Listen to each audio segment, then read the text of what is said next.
Hello and a warm welcome to TBC News, our top stories tonight. Kenyan investors flock as environment improves.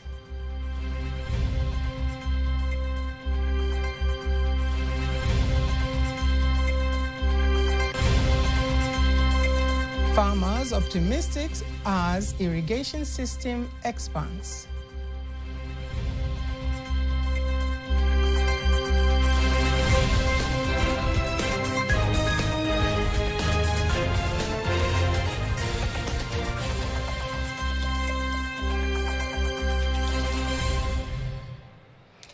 Good evening, I'm Agnes Tuniga. You can also follow us live on our YouTube channel, TBC Online, and also get all the latest news through our Instagram, Facebook, and X pages at TBC Online. The President of the United Republic of Tanzania, Samia Suluhu Hassan, has received letters of credentials from 2 ambassadors who have been accredited to Tanzania. First President Samia received credentials from the ambassador of Libya to Tanzania, Abdulmajid Al-Bahal Al-Shatewi, and secondly from the ambassador of Burundi to Tanzania, Leontine Nzeyimana. During an event held at the State House in Dar es Salaam, the President of the United Republic of Tanzania, Samia Suluhu Hassan, also held talks with the new ambassadors on how to further improve ties between Tanzania and the 2 countries. The Kenyan High Commissioner to Tanzania, Isaac Njenga, says mutual ties forged between Tanzania and Kenya have created a conducive environment that has enabled Kenya to rank in top 5 sources of foreign direct investment to Tanzania, worth approximating to $2 billion as of now. Njenga made the remarks today in Dar es Salaam during Kenya Diaspora Forum in Dar es Salaam, insisting that more can be done to establish stronger economic ties between the 2 nations. The Republic of Tanzania is one of our strongest partners and among our closest friends in the region. Tanzania ranks in the top 10 global destination for Kenyan exports. Likewise, Kenya ranks in the top 10 destination for Tanzanian exports globally. We are each other's significant trading partners in the region, and thanks to many of you diaspora who are here. You have also contributed to building Tanzania into a vibrant economy by your investment, by your workmanship, by your diligence. Ambassador is not just myself. I'm only the flag bearer, but we are all ambassadors. On the other hand, some of the participants of the forum urged Kenyans to invest more on skills, technology transfers, and trade that will benefit the 2 nations, commending Tanzania for creative-friendly investment environment. Technology transfer to ensure that all Kenyans abroad and here in Tanzania are not just okay. You don't take care of people socially. How can you take care of them economically? So the first challenge, as I've mentioned, is usually social, but we want to go beyond that. So our chief guest, this is our clarion call.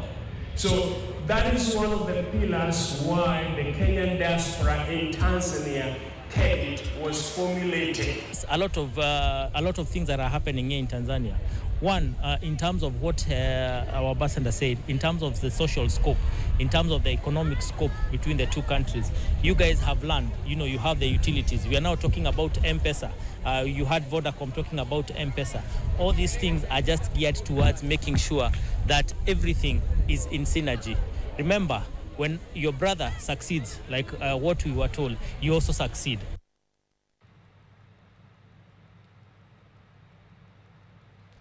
The government, through the National Irrigation Commission, is implementing 54 projects targeting construction of irrigation infrastructure schemes in various areas of the country, worth more than 200 billion Tanzanian shillings to enable farmers to work throughout the year, making the nation be food self-sufficient as well as selling surplus outside the country. Speaking in Mwanza during training session for engineers working with the Commission, the Director General of the Commission, Raymond Mdolwa, says the projects are expected to be completed next year, fulfilling the government's ambition to make the agriculture area under irrigation scheme to be 1,200,000 by 2025. Here's the report by Moses Matthew, read by Kanki Mwaigomole. The government targets to increase the agriculture area under irrigation scheme increase from 727,280 acres in April last year to reach 1,200,000 acres by 2025. The National Irrigation Commission is ensuring that the goal is achieved. It's working on the implementation of 54 irrigation construction projects, while the implementation of 28 new projects is underway. The government allocated funds for advancing irrigation system in the country for over 2 years, which is 2022-2023 and 2023-2024. We have already implemented 54 projects and some are still underway. This financial year, we expect about 28 new projects that we expect will be implemented. Our aim is for farmers to be assured of the type of farming they are conducting. The government aims to ensure that the projects are completed on time and with the required standards. There is an importance of training engineers so that they can understand their roles and their responsibilities and ensure that the projects that we want to implement are up to standards and we will be used by citizens for a very long time. I once supervised some projects and came to realize that perhaps the supervision was not up to par. I believe that through these trainings we'll be able to strengthen the areas that were ineffective and ensure that the funds from the government will be used for the benefits of the citizens. Engineer Fuko Kuyoya is the Director of Infrastructure Development and the National Irrigation Commission. We are going to oversee the performance of contractors and the supervisors of the projects and how they can ensure that these projects are completed in time and they benefit the nation, because we believe that irrigation will help to eliminate food scarcity and enable us to produce more foods. Tanzania has an area of 29.4 million acres suitable for irrigation agriculture, but the area developed as of April last year is only 727,280 acres. We are going to build wells all over the country in all 184 councils. This is in order for all farmers to be certain of producing enough produce in their farms. So this is how our future Tanzania is being created by the thick face of the government. The government calls on the participants of the 2024 Eastern African Regional Early Childhood Conference on Early Childhood to come up with innovative and concrete strategies on quality early childhood interventions so as to create and nurture a better generation for the interest of the society and the nation as a whole.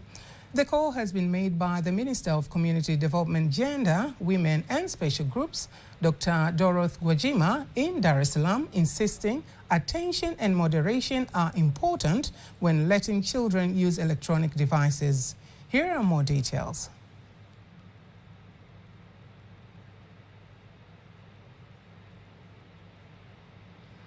More than 982 million shillings have been allocated by the government to facilitate the renovation of rural roads following the after effects of the ongoing rains in various areas of the Kagera region. The manager of the Tanzania Rural and Urban Roads Agency, TARURA, in the Kagera region, Engineer Avetus Theodori, says the funds were given following assessment done by TARURA on the level of damage caused by the rains and how to restore connectivity. Here's the story by Charles Mobea, read by Teddy Mparanyanga. Huko ndiko tunategemea mahindi mengi yalipo, lakini barabara ni mbovu kuliko maelezo. We are relying a lot on corn for food consumption, but the roads are very bad. We are asking the government for help in repairing them. It becomes very difficult for farmers to transport their crops because the roads are very bad. We have received the fund for the first phase to repair the roads damaged by the rain. Their contractors will be here soon. Some of the residents of the Kagera region expressed their dissatisfaction over the deterioration of several roads in the region following the ongoing rains in the areas. During the road board meeting, Kagera Regional Commissioner Hajat Fatma Massa urges Tarura and Tandros to renovate damaged roads on time. I'm going to use this opportunity to direct Tarura and Tandros to repair the roads damaged by the rainfalls and will restore communication. The Tarura manager in the region, Engineer Vitas Theodori, says that the government has already allocated funds to repair the roads damaged by rain. While the Tandros manager in the Kagera region, Engineer Ntuli Mwayokokesa, highlights the main challenges in the infrastructure sector. Meanwhile, during the meeting, the Kagera region has used the opportunity to propose more than 50 billion shillings for maintenance of the road infrastructure. The government calls on the participants of the 2024 Eastern Africa Regional Early Childhood Conference on Early Childhood to come up with innovative and concrete strategies on quality early childhood interventions so as to create and nurture better generation for the interests of the society and the nation as a whole. The call has been made by the Minister of Community Development, Gender, Women and Special Groups, Dr. Dorothy Gwajima in Dar es Salaam, insisting attention and moderation are important when letting children use electronic devices. Here are more details. Various stakeholders and experts in community development issues from the East African community meet in Dar es Salaam to discuss issues related to upbringing and early childhood development. The official guest of honor in the meeting is Minister of Community Development, Gender, Women and Special Groups, Dr. Dorothy Gwajima, gives the upbringing responsibility to the community.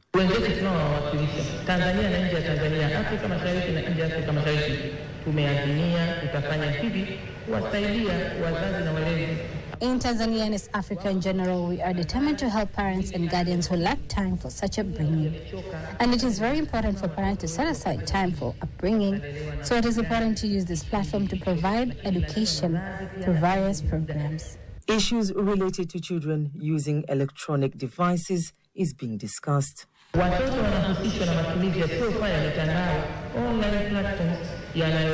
We should strongly condemn the abuse of children, especially on online platforms and digital channels. In Tanzania, we have already set programs to eradicate online violence against children. The Dar es Salaam Regional Commissioner Albert Chalamila uses the opportunity to highlight seriousness of the street children. Hakuna mtaa unaozaa. Tukikubali kwamba kuna mtoto mitaani.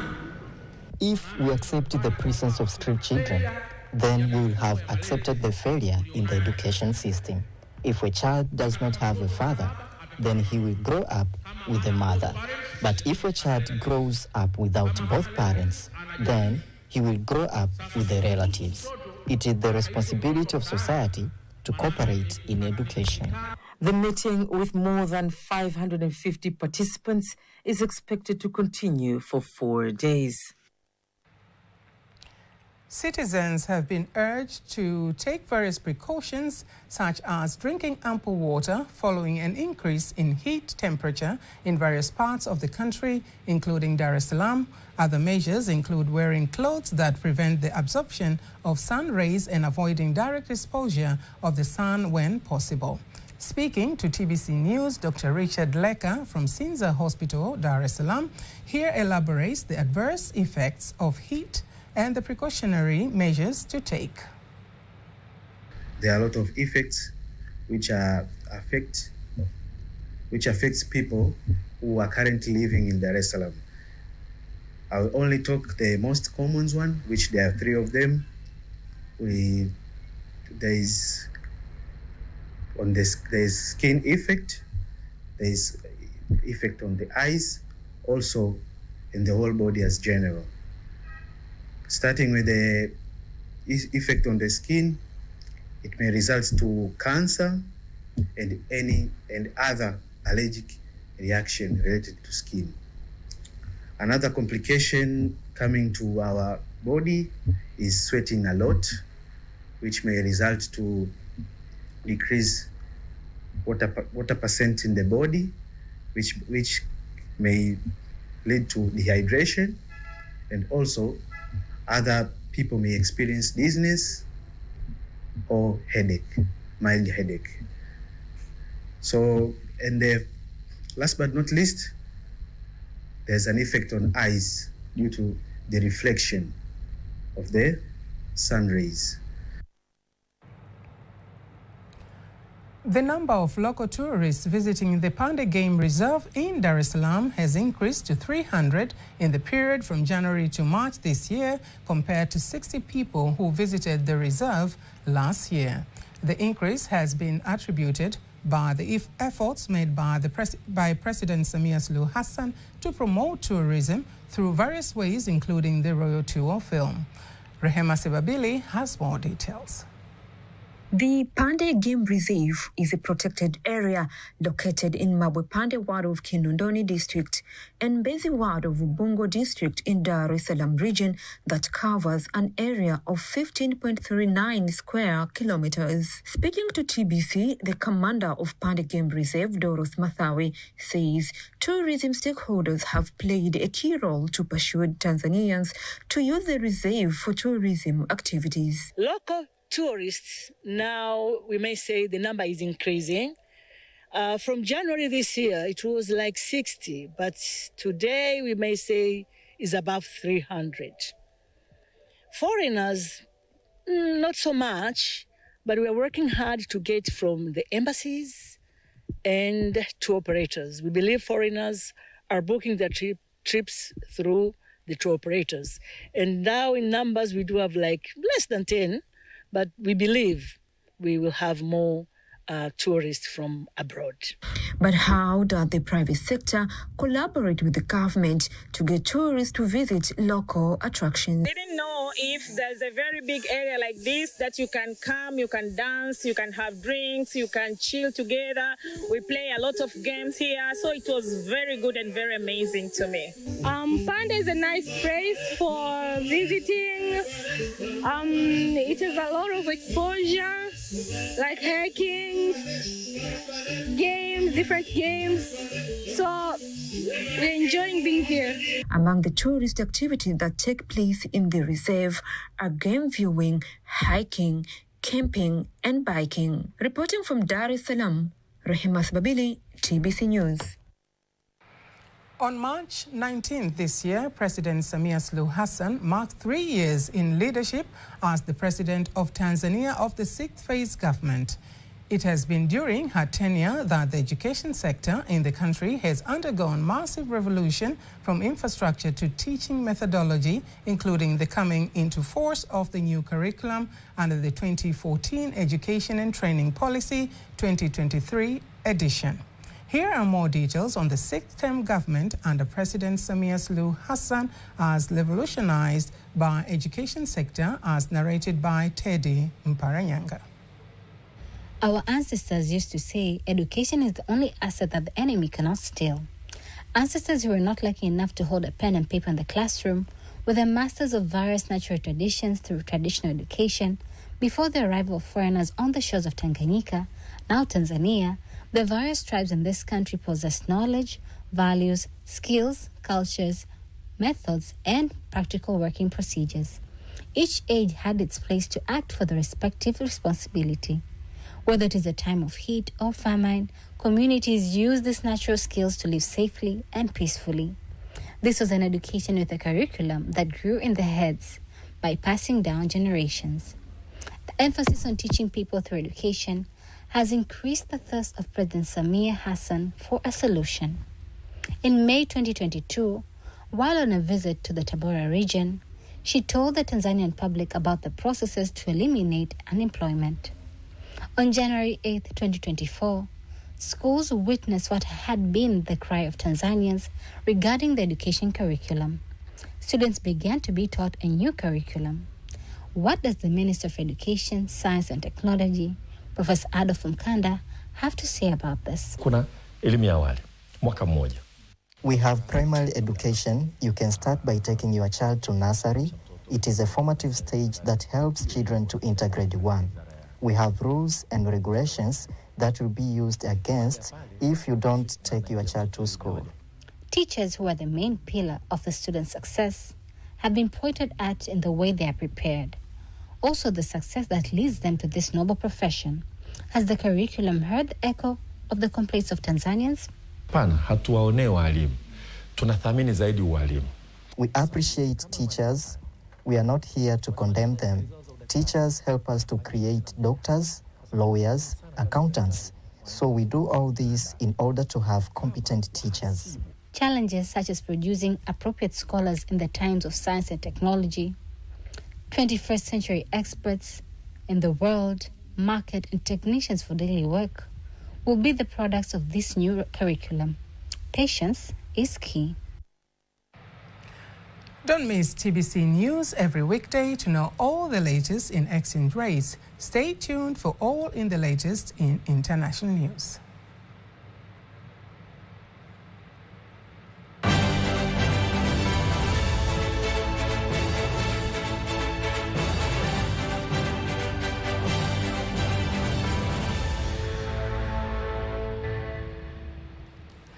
And here is international news compiled by Ramadan Panda and read by Kanki Mwaigomale. Amid escalating tensions in Sudan, a deputy commander of the army, General Yasser Atta, has delivered a resolute stance that there will be no ceasefire during the holy month of Ramadan unless the paramilitary group it is battling leaves civilians and public sites. The statement by General Yasser Atta comes after the army claimed advances in Omdurman, part of the wider capital, and an appeal by the United Nations Security Council for a truce during Ramadan, which begins this week. The declaration underlines the rooted conflict between Sudan's armed forces and the paramilitary rapid support forces, revealing the complexity of the nation's political landscape. At the heart of the matter lies a crucial demand from the military that the RSF must withdraw from civilian and public places, a condition predicted on a commitment forged during mediated talks in the Jeddah last month. International actors, including the United Nations and the United States, have condemned the violence and urged all parties to prioritize peace and humanitarian assistance. The leaders of the Libyan two rival governments have agreed to form a single unified government, signaling progress in ending a political stalemate that has persisted for more than a decade. In a joint statement, the leaders said that agreed on the necessity of forming a new unified government that would supervise a long-delayed elections and unify sovereignty positions. The talks were held in Egypt's capital, Cairo, and were led by the Arab League Secretary General Ahmed Abul Ghaiti. The negotiation involved the president of the Libyan Presidential Council and the head of the High State Council, both based in Tripoli, as well as the Speaker of the House of Representatives in the rival Benghazi-based administration. Libya began to fracture after the fall of long-serving ruler Colonel Muammar Gaddafi in 2011. The country is split between the internationally recognized government in the west, led by interim Prime Minister Abdul Ahmed Debba in Tripoli, and an administration in the east, backed by military strongman Khalifa Haftar in Benghazi. Japan has signed an agreement with the World Health Organization to provide funds for critical medical aid to Egyptian hospitals that treat injured people from the Gaza Strip. Japanese ambassador to Cairo, Oka Hiroshi, says that the support, estimated at $8 million, is to provide critical medical supplies. Egyptian Minister of International Cooperation, Rania Al-Mashat, highly praised the actions of the Japanese government. The WHO Regional Director of Eastern Mediterranean, who witnessed the signing ceremony, Hanan Bahi, said that WHO life-saving efforts are hampered by access restrictions, and she thanked Japanese efforts to help those affected in Gaza.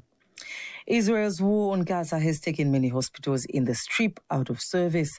Those that remain opened are overcrowded, face electricity cuts, and a lack of supplies.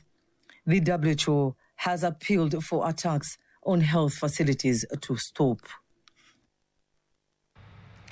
That was international news. Sports news up next.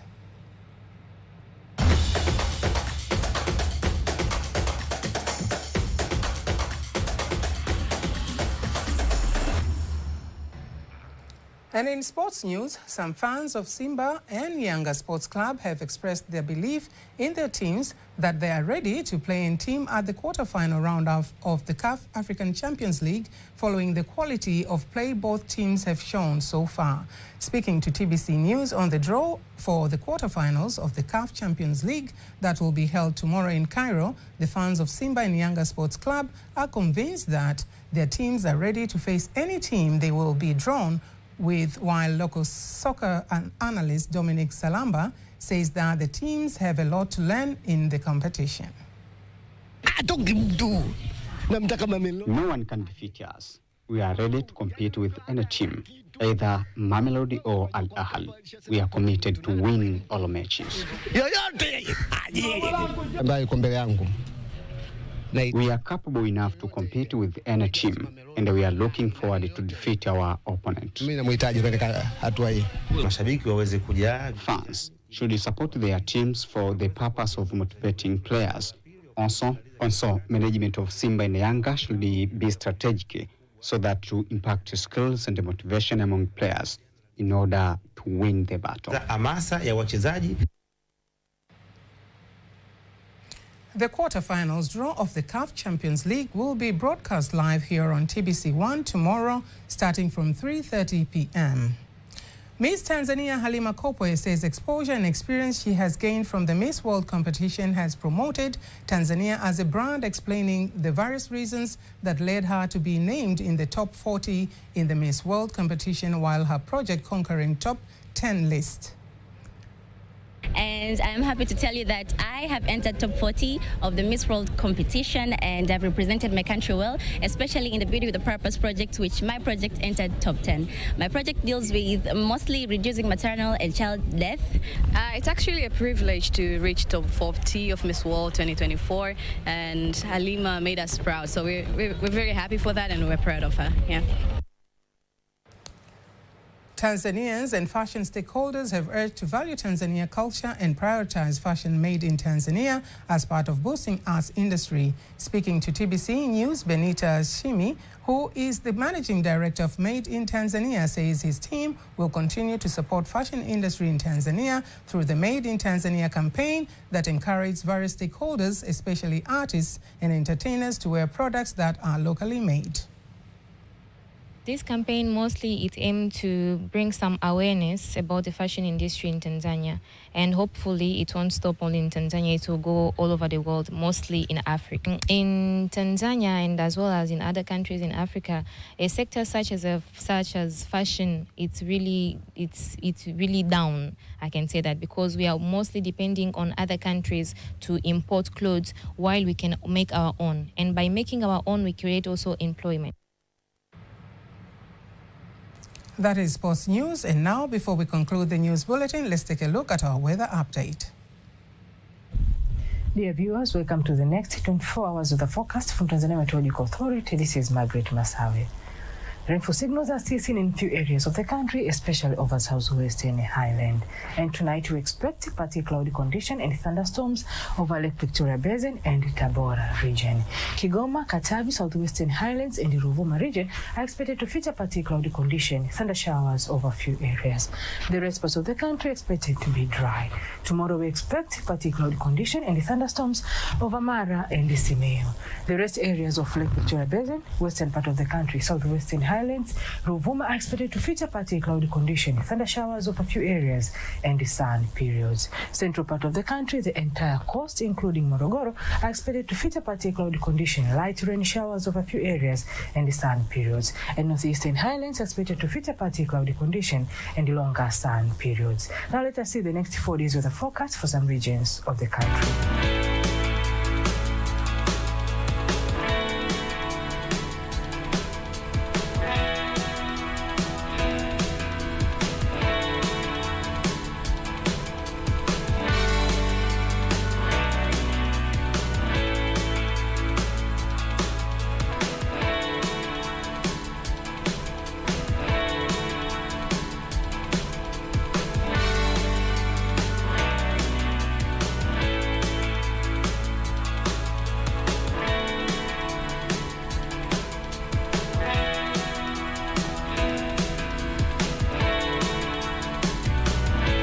from Tanzania Meteorological Authority, we thank you for watching us.